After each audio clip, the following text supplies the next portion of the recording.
नमस्कार जोहार, आपका स्वागत है खबर छत्तीसगढ़ में। तो आइए जानते हैं छत्तीसगढ़ के हर छोटे बड़े शहर से 25 फटाफट बड़ी खबरों को। इससे पहले यदि आप वीडियो को लाइक नहीं किए तो लाइक कर दीजिए और चैनल में नए हैं तो चैनल को सब्सक्राइब कर लीजिए। और आप वीडियो को कहां से देख रहे हैं कमेंट बॉक्स में हमें जरूर बताइए। कहीं इन स्कूलों में तो नहीं पढ़ रहे थे आपके बच्चे? सरकार ने रद्द की कई प्राइवेट स्कूलों की मान्यता, जानिए क्या है वजह। छत्तीसगढ़ के सूरजपुर जिले में शिक्षा विभाग ने बड़ी कार्रवाई करते हुए 32 निजी स्कूलों की मान्यता रद्द कर दी है।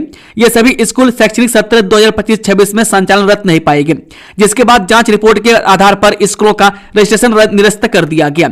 जानकारी के अनुसार कलेक्टर के निर्देश पर शिक्षा विभाग की टीम ने कई निजी स्कूलों की संचालित व्यवस्था की जांच की। निरीक्षण के दौरान पाया गया कि ये 32 स्कूल निर्धारित सत्र में संचालित नहीं थे और कई मामलों में निर्धारित मानकों का पालन भी नहीं किया जा रहा था। जांच रिपोर्ट कलेक्टर को सौंपे जाने के बाद सभी स्कूलों की मान्यता को रद्द करने का निर्णय लिया गया। छत्तीसगढ़ में शुरू होने जा रही है नई रेल लाइनें, दिल्ली में केंद्रीय रेल मंत्री से मिले सीएम साय, इन मुद्दों को लेकर हुई चर्चा। छत्तीसगढ़ में रेल परियोजनाओं और कनेक्टिविटी सुधार को लेकर आज एक महत्वपूर्ण बैठक नई दिल्ली में आयोजित हुई। मुख्यमंत्री विष्णुदेव साय ने केंद्रीय रेल मंत्री अश्विनी वैष्णव से मुलाकात कर राज्य में रेलवे से जुड़े विकास कार्यों, नई परियोजनाओं की प्रगति और चल रही योजनाओं की समयबद्ध पूर्णता पर विस्तृत चर्चा की। बैठक का मुख्य उद्देश्य छत्तीसगढ़ को बेहतर रेल सुविधाएं उपलब्ध कराना और औद्योगिक विकास को गति देने के लिए मजबूत परिवहन नेटवर्क तैयार करना है। एपीएल अपोलो इंडस्ट्रीज का बड़ा कदम, छत्तीसगढ़ में रखा 1200 करोड़ का निवेश प्रस्ताव, राज्य में बनेगा 1000 बिस्तरों का चैरिटी अस्पताल। एपीएल अपोलो इंडस्ट्रीज ग्रुप के चेयरमैन संजय गुप्ता ने अपनी टीम के साथ आज नई दिल्ली में छत्तीसगढ़ के मुख्यमंत्री विष्णुदेव साय से मुलाकात की। मुलाकात के दौरान कंपनी ने राज्य में लगभग 1200 करोड़ रुपए के औद्योगिक निवेश का बड़ा प्रस्ताव सरकार के समक्ष रखा। कंपनी ने मुख्यमंत्री को जानकारी दी कि वह छत्तीसगढ़ में उत्पादन क्षमता बढ़ाने और नए औद्योगिक संयंत्रों की स्थापना पर गंभीरता से काम कर रही है। निवेश प्रस्ताव राज्य की नई औद्योगिक नीति और तेजी से विकसित हो रहे औद्योगिक बुनियादी ढांचे को देखते हुए पेश किया गया है। छत्तीसगढ़ को मिले 6800 करोड़ रुपए से अधिक के निवेश प्रस्ताव, खुला 3000 से ज्यादा रोजगार का रास्ता, सीएम साहब बोले तेजी से उभरता औद्योगिक गंतव्य। राजधानी दिल्ली आयोजित इन्वेस्टर कनेक्ट कार्यक्रम में छत्तीसगढ़ को अभूतपूर्व निवेश प्रस्ताव मिले। स्टील, ऊर्जा और पर्यटन सहित विभिन्न क्षेत्रों की प्रमुख कंपनियों ने राज्य में उद्योग स्थापित करने, क्षमता विस्तार, होटल निर्माण और वेस्ट टू एनर्जी प्रोजेक्ट के लिए रुचि दिखाई। कार्यक्रम में शामिल कंपनी ने कुल 6321 करोड़ 25 लाख रुपए के औद्योगिक निवेश और 505 करोड़ का पर्यटन निवेश का प्रस्ताव दिया। इन परियोजनाओं से आगामी वर्षों में 3000 से अधिक रोजगार अवसर सृजित होने की उम्मीद है। इस निवेश प्रस्ताव के साथ अब तक छत्तीसगढ़ को कुल 7,90,000 करोड़ के निवेश प्रस्ताव प्राप्त हो चुके हैं। भाजपा को हराने के लिए देश के 42 सियासी दल आएंगे साथ, छत्तीसगढ़ के इस नेता के प्रस्ताव से मची सियासी हलचल, बड़े गठबंधन की तैयारी। छत्तीसगढ़ जनता कांग्रेस के अध्यक्ष और पूर्व विधायक अमित जोगी एक निजी कार्यक्रम में दुर्ग पहुंचे थे, जहां उन्होंने मीडिया से चर्चा करते हुए कहा कि आने वाले समय में छत्तीसगढ़ जनता कांग्रेस जोगी का विलय कांग्रेस पार्टी में किया जा सकता है। उन्होंने बताया कि पार्टी ने इसका प्रस्ताव दे दिया, अब इस पर विचार करना प्रदेश और केंद्रीय नेतृत्व की जिम्मेदारी है। मैं अमित जोगी ने कहा कि देश में कांग्रेस पार्टी की स्थिति काफी कमजोर है, इनकमिंग बंद है और आउट गोइंग जारी है। ऐसे में देश भर की 42 रजिस्टर्ड पार्टियों ने जोगी कांग्रेस में विलय का प्रस्ताव दिया, क्योंकि सभी का उद्देश्य देश और प्रदेश से हित है। उन्होंने कहा कि मेरा कोई व्यक्तिगत स्वार्थ नहीं, सभी को मिलकर भाजपा की चुनौती का सामना करना पड़ेगा। दिल्ली में छत्तीसगढ़ इन्वेस्टर कनेक्ट के तहत सीएम विष्णुदेव साय की 1-to-1 मुलाकातें शुरू, जेके लक्ष्मी सीमेंट ने निवेश अवसरों में दिखाई रुचि। छत्तीसगढ़ इन्वेस्टर कनेक्ट के तहत मुख्यमंत्री विष्णुदेव साय की उद्योग जगत के निवेशकों के साथ 1-to-1 मुलाकातें आज नई दिल्ली में प्रारंभ हो गई है। कार्यक्रम के प्रथम चरण में जेके लक्ष्मी सीमेंट के शीर्ष अधिकारी मुख्यमंत्री से मिलने पहुंचे और छत्तीसगढ़ में औद्योगिक विस्तार की संभावनाओं पर विस्तृत चर्चा की। मुलाकात के दौरान कंपनी के प्रतिनिधियों ने छत्तीसगढ़ में अपने प्लांट का कार्य बढ़ाने तथा नए निवेश अवसरों की खोज में गहरी रुचि व्यक्त की। उन्होंने बताया कि प्रदेश में उपलब्ध आधारभूत सुविधाएं, वित्तीय अनुकूल वातावरण और औद्योगिक विकास की गति उन्हें छत्तीसगढ़ को प्राथमिकता देने के लिए प्रेरित करती है। विश्व अध्यक्ष डॉक्टर रमन सिंह के बंगले पर ठहरेंगे पीएम मोदी और गृह मंत्री अमित शाह। एसपीजी ने किया टेक ओवर, जाने कब से है दौरा। जब प्रदेश की राजधानी रायपुर में बड़ा आयोजन होने जा रहा है। यहाँ 28 से 30 नवंबर यानी 3 दिनों तक नवा रायपुर स्थित IIM परिसर में 60वां Akhil Bharatiya DGP IGP conference का आयोजन होगा। प्रधानमंत्री मोदी, केंद्रीय गृह मंत्री अमित शाह और राष्ट्रीय सुरक्षा सलाहकार अजित डोभाल इस 3 दिवसीय बैठक में शामिल होंगे। वहीं इस बीच खबर आ रही है कि अपने प्रवास के दौरान PM मोदी और गृह मंत्री अमित शाह के ठहरने के लिए विधानसभा अध्यक्ष और पूर्व मुख्यमंत्री डॉक्टर रमन सिंह के नवा रायपुर स्थित सरकारी आवास का चयन किया गया। वह PM की विशेष सुरक्षा दस्ता SPG ने डॉक्टर रमन सिंह के बंगले को अपने कस्टडी में ले लिया। यहां सुरक्षा के व्यापक इंतजाम शुरू कर दिए गए हैं। अंतर्राष्ट्रीय व्यापार मेले में आकर्षण का केंद्र बना छत्तीसगढ़ पेवेलियन, CM विष्णुदेव साय ने किया अवलोकन।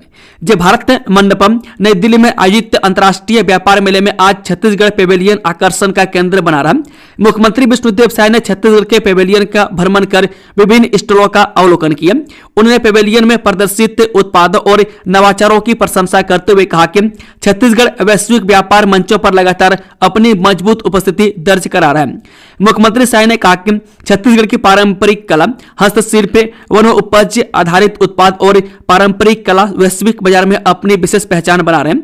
उन्होंने कहा कि देश विदेश के खरीदारों के बीच छत्तीसगढ़ी उत्पादों की बढ़ती मांग स्थानीय अर्थव्यवस्था की मजबूती और हमारे कारीगरों के सम्मान को नई दिशा दे रही है। यह आत्मनिर्भर छत्तीसगढ़ के हमारे संकल्प की दिशा में महत्वपूर्ण कदम है। कड़ाके की ठंड के बीच भारी बारिश का अलर्ट, 48 घंटों में मौसम मचाएगा तांडव, अलर्ट जारी। जो छत्तीसगढ़ की राजधानी रायपुर समेत कई जिलों में कड़ाके की ठंड पड़ रही है। प्रदेश के अलग अलग जिलों में तापमान में लगातार गिरावट दर्ज की जा रही है। वहीं छत्तीसगढ़ में सुबह और रात के तापमान में लगातार गिरावट दर्ज की जा रही है। इसी बीच मौसम विभाग ने उत्तर और मध्य छत्तीसगढ़ के कुछ स्थानों पर शीतलहर चलने की चेतावनी दी है। वहीं मौसम विभाग ने उत्तर और मध्य छत्तीसगढ़ के कुछ इलाकों में शीतलहर चलने की संभावना जताई। राजधानी रायपुर, कोरिया, बलरामपुर, रामानुजगंज, सूरजपुर, सरगुजा, जसपुर, जांजगीर चांपा, बिलासपुर, मुंगेली, गोरेला, पेंड्रा, मरवाही, रायगढ़ और सारंगढ़, भिलाईगढ़ जिले शामिल हैं। मौसम विभाग के अनुसार उत्तर भारत से आ रही ठंडी हवाओं के कारण छत्तीसगढ़ में कड़ाके की ठंड पड़ रही है। सूदखोर तोमर बंधुओं से परेशान पीड़ित लोग आए सामने, थाना पहुंचकर बताई अपनी व्यथा। करनी सेना के राज शेखावत से कही ये बात। जय रायपुर में सूदखोरी, हत्या, बलात्कार जैसे मामले में जेल में बंद वीरेंद्र तोमर और फरार आरोपी रोहित तोमर से पीड़ितों पर दिखाई गई IBC 24 की खबर का बड़ा असर हुआ है। तोमर बंधुओं से पीड़ित लोग अब खुलकर सामने आने लगे। इनमें से कुछ पीड़ितों ने थानों में आकर IBC 24 से मुलाकात की और अपनी आप बीती बताई। वह पीड़ित हरीश काछावा ने बताया कि कैसे तोमर ने उसे 2 लाख उधारी देकर 20 लाख रुपये तक वसूल लिए। तोमर की पत्नी शुभ्रा तोमर ने घर आकर मारपीट की, ऐसा बर्बाद किया कि व्यापार खत्म हो गया। अब परिवार पालने नौकरी करनी पड़ रही है। इस JCB के प्रदेश अध्यक्ष अमित बघेल को बड़ा झटका, सुप्रीम कोर्ट ने खारिज की ये याचिका। कहा आपको अपनी जुबान पर लगाम रखना चाहिए था। जय जोहार छत्तीसगढ़ पार्टी के फरार प्रदेश अध्यक्ष अमित बघेल को सुप्रीम कोर्ट से बड़ा झटका लगा। उनके द्वारा दर्ज FIR को रद्द कराने के लिए धारा 32 के तहत दायर याचिका को सुप्रीम कोर्ट ने सख्त टिप्पणी करते हुए खारिज कर दिया।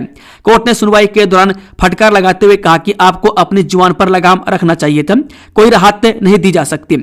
अमित बघेल पर आरोप है कि उन्होंने सनातन धर्म के आस्था प्रतीक झूलेलाल जी, अग्रसेन महाराज, दीनदयाल उपाध्याय के खिलाफ घृणित बयान दिए थे। इसी मामले में रायपुर के देवेंद्र नगर और कोतवाली थाना में FIR दर्ज है। बयानबाजी के बाद से बघेल कई महीनों से फरार चल रहे हैं और पुलिस उनकी तलाश में जुटी हुई है, लेकिन अब तक कोई सफलता नहीं मिली है। मैं क्राइम ब्रांच और थाना पुलिस की कार्रवाई फिलहाल खाली हाथ ही रही है। वन पट्टा खेतिहर भूमि का एग्री स्टैक पंजीयन नहीं, धान बेचने के लिए किसान परेशान, आंदोलन की दी चेतावनी। ये छत्तीसगढ़ में समर्थन मूल्य पर धान खरीदी जा रही है, लेकिन धमतरी में वन भूमि पर खेती करने वाले किसान अपना धान नहीं बेच पा रहे हैं क्योंकि इन किसानों का एग्री स्टैक पंजीयन नहीं हो सका है। आपको बता दें कि धमतरी जिले के सिहावा विधानसभा क्षेत्र के 110 गांव में रहने वाले करीब 7,000 किसानों को शासन ने वन भूमि का खेतीहर पट्टा दिया। इन सभी गांवों को राजस्व ग्राम घोषित किया गया। इन किसानों ने पिछले साल सोसाइटी में धान बेचा था, लेकिन अब एग्री स्टैक में पंजीयन नहीं होने के कारण किसान धान नहीं बेच पा रहे। किसानों ने अपनी परेशानी कलेक्टर से साझा कर परेशानी को सुलझाने के लिए कहा है। एसआईआर ड्यूटी में लगे 16 बीएलओ की मौत, छत्तीसगढ़ में नहीं होने देंगे वोट चोरी, पीसीसी चीफ। जो कांग्रेस प्रदेश अध्यक्ष दीपक बैज मंगलवार को एक दिवसीय प्रवास पर कवर्धा पहुंचे। पार्टी कार्यकर्ताओं ने उनका जोरदार स्वागत किया। शहर के वार्ड क्रमांक 16 में उन्होंने डोर टू डोर संपर्क अभियान चलाते हुए लोगों से एसआईआर सर्वे फॉर्म भरने को लेकर चर्चा की।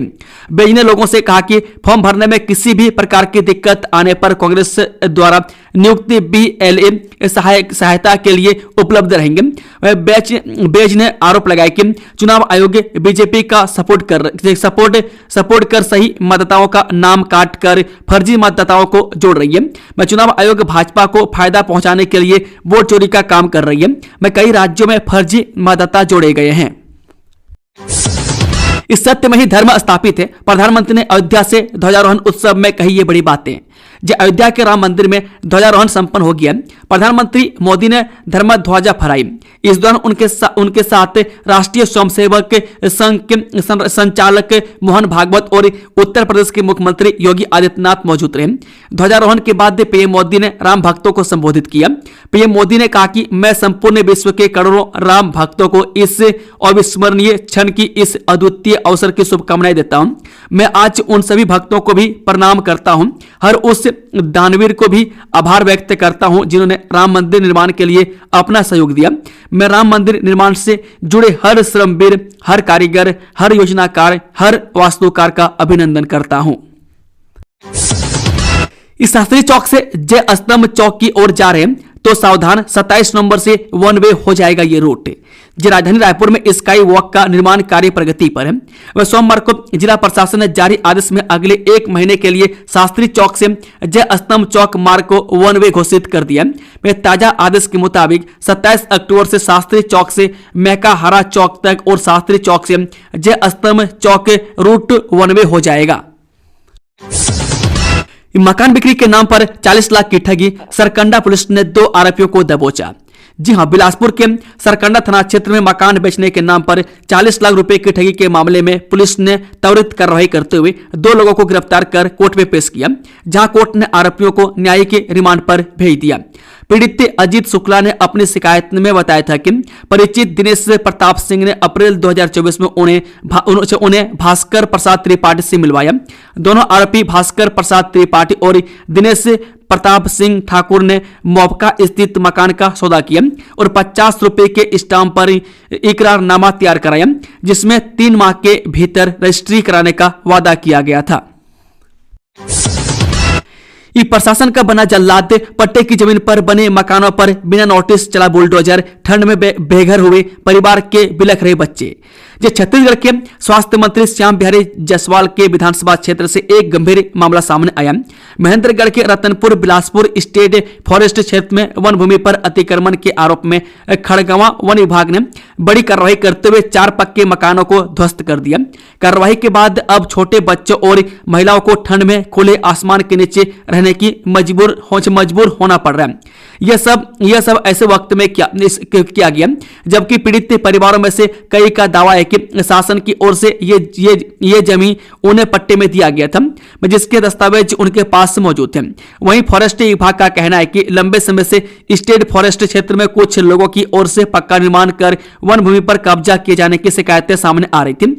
जांच के बाद विभाग ने 4 मकानों को अवैध मानते हुए जेसीबी की मदद से तोड़ दिया। कार्रवाई के दौरान वन रक्षक, चौकी प्रभारी और पुलिस बल मौजूद थे।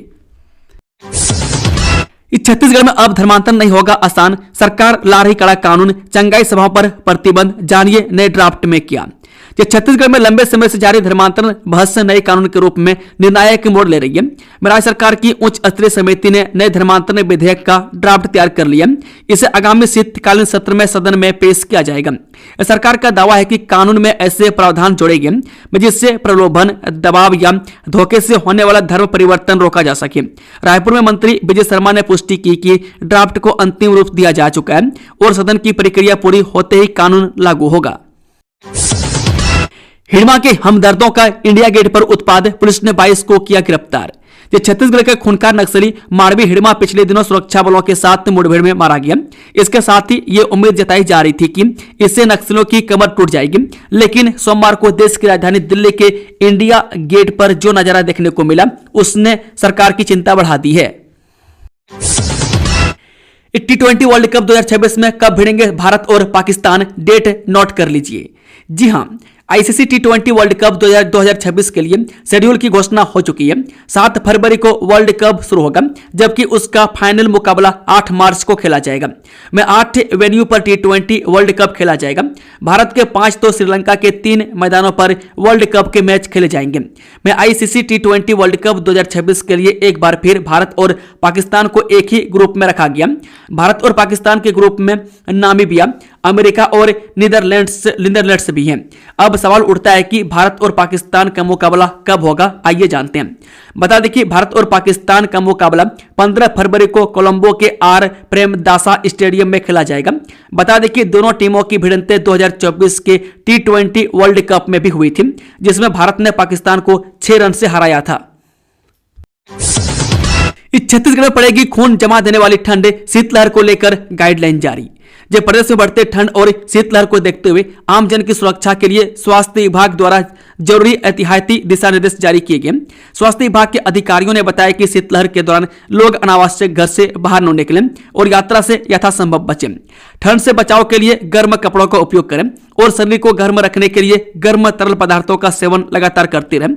यदि किसी व्यक्ति को अत्यधिक कंपकंपी, अंगुलियों में पीलापन या सफेदपन, सुन्नता जैसे लक्षण दिखाई दे तो तुरंत चिकित्सक से संपर्क करें। उन्होंने विशेष रूप से बच्चों और बुजुर्गों को इस मौसम में अतिरिक्त सावधानी बरतने की सलाह दी। इस शहीदी दिवस पर पीएम मोदी ने जारी किया सिक्का, बोले लोगों की आस्था पर अत्याचार न हो, इसके लिए गुरु ने सब कुछ न्यौछावर कर दिया। जी हां, सर्वधर्म संकट मोचन मंदिर में रामलीला महोत्सव का भव्य आयोजन, मुख्य अतिथि के रूप में शामिल हुई मुख्यमंत्री की पत्नी कौशल्या साय। राजधानी के रेलवे स्टेशन परिसर स्थित प्राचीन सर्वधर्म संकट मोचन हनुमान मंदिर में 10 दिवसीय रामलीला महोत्सव का भव्य आयोजन किया गया। कई वर्षों बाद मंच पर आयोजित हो रही इस रामलीला को देखने के लिए दर्शक काफी उत्साहित नजर आए। कार्यक्रम की मुख्य अतिथि मुख्यमंत्री की पत्नी कौशल्या साय रही। उनके साथ ही शहर की महापौर मीनल चौबे भी इस अवसर पर उपस्थित रहीं। इस 17 व्यापारियों से 13 लाख का अवैध धान जब्त, खाद्य विभाग की बड़ी कार्रवाई। जी हां, राज्य शासन के निर्देश पर प्रदेश में धान के अवैध परिवहन एवं भंडारण पर नियमानुसार आवश्यक कार्रवाई की जा रही है। मुंगेली जिले में खरीफ विपणन वर्ष 2025-26 में अवैध धान के क्रय विक्रय और भंडारण पर रोक लगाने के लिए जिला प्रशासन द्वारा कार्रवाई की जा रही है। जिला प्रशासन के निर्देश पर खाद्य विभाग एवं मंडी विभाग की संयुक्त टीम द्वारा जिले भर में थोक और चिल्लर व्यापारियों के प्रतिष्ठानों का गहन निरीक्षण किया जा रहा है। जांच के दौरान अब तक कुल 17 व्यापारियों के यहां पुराने धान का प्रकरण दर्ज किया गया। टीम ने इन प्रतिष्ठानों से कुल 622 क्विंटल धान जब्त किया, जिसकी मंडी उपज अधिनियम के तहत आंकी गई कुल कीमत 13,02,120 रुपये है।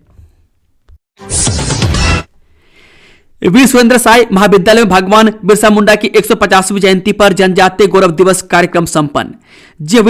वीर सुरेंद्र साय महाविद्यालय गरियाबंद में जनजातीय गौरवशाली स्मृति भगवान बिरसा मुंडा की 150वीं जयंती के अवसर पर दिनांक 20/11/2025 को रंगोली, भाषण, जनजातीय गौरवशाली इतिहास पर निबंध लेखन तथा दिनांक 25/11/2025 को मुख्य वक्ता एवं सामाजिक कार्यकर्ता शीतल ध्रुव ने अपने वक्तव्य से जनजातीय गौरवशाली इतिहास, भगवान बिरसा मुंडा के जीवन तथा इतिहास, संघर्ष, 7 वीरांगना दुर्गावती, शहीद वीर नारायण सिंह, वीर सुरेंद्र साय गुंडाधुर के संघर्ष एवं इतिहास पर प्रकाश डाला।